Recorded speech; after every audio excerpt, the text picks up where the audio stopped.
In this video, I show you how to fix Google Play Store keeps stopping problem. For fixing this problem, go to settings, then go to apps, then go to see all apps. Now search for Play Store,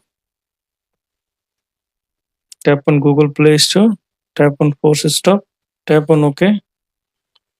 Now click on storage and cache, clear the storage, then delete. Now search for Play Service, click on Google Play Service, force stop, OK. Then click on storage and cache, clear cache. Now restart your phone.